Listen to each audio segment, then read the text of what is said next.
বেকার যুবকদের কর্মসংস্থান দেশে এবং বিদেশে ব্যবস্থা করি, সেই কাজ চান?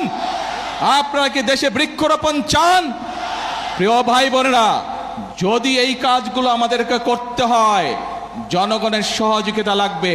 যদি এই কাজগুলো আমাদেরকে বাস্তবায়ন করতে হয়, এই ষড়যন্ত্রকারীদের বিরুদ্ধে আপনাদেরকে সজাগ এবং সতর্ক থাকতে হবে। কারণ তাদের অতীত ইতিহাস বলে দেয় যে কতবার দেশ স্বাধীনের পরে, দেশ স্বাধীনের আগের শুরু থেকে তারা কতবার চেষ্টা করেছে দেশের মানুষকে বিভ্রান্ত করতে।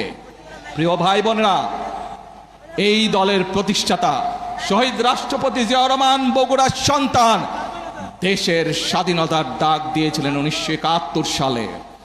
আজ আমরা দেখছি যারা দেশের মানুষকে বিভ্রান্ত করতে চাচ্ছে, জুলাই সনদ নিয়ে বিভ্রান্ত করতে চাচ্ছে, প্রিয় ভাই বোনেরা, তারা তো এই দেশের স্বাধীনতাতেই বিশ্বাস করেনি, এই দেশের অস্তিত্বেই তারা বিশ্বাস করেনি। প্রিয় ভাই বোনেরা, যেই দেশের অস্তিত্বেই তারা বিশ্বাস করে না, তাদেরকে কি বিশ্বাস করা যায়? তাদেরকে বিশ্বাস করা যায় না।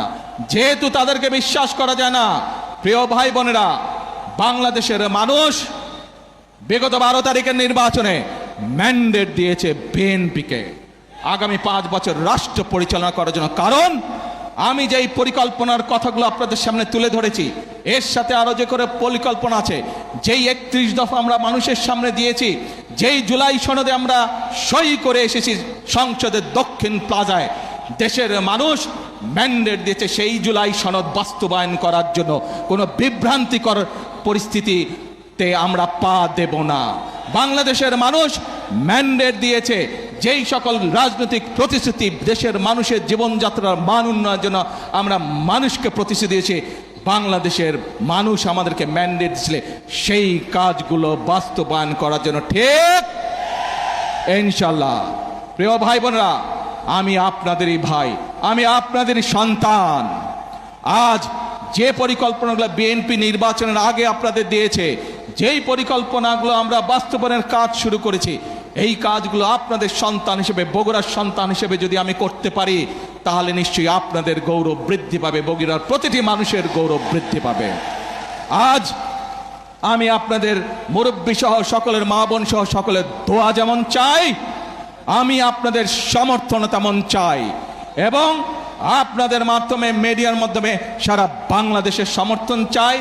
যারা দেশে গোলযোগ সৃষ্টির আবার পায় তারা করছে, ঠিক যেভাবে পালিয়ে যাওয়া স্বৈরাচার বলেছিল, দেশনেত্রী খালেদা জিয়া যখন দেশ পরিচালনার দায়িত্বে পেলেন, স্বৈরাচার বলেছিল 1 মিনিটও শান্তিতে থাকতে দিব না, মনে আছে? সেই একই ভূত কিন্তু আবার এদের উপরেও সাওয়ার করেছে। দেখেন কেমন আন্দোলন আন্দোলন কথা বলে, আর ব্যক্তি ঘটনাকে কিভাবে রাজনৈতিক রূপ দিতে চায়। ঠিক দিনাজপুরের ইয়াসমিনের ঘটনার মতন, যে ওই ঘটনাকে রাজনৈতিক রূপ দিয়ে দেশে অশান্তি তৈরি করা হয়েছিল, 172 দিনের হরতাল ডাকা হয়েছিল, মনে আছে নিশ্চয়ই আপনাদের।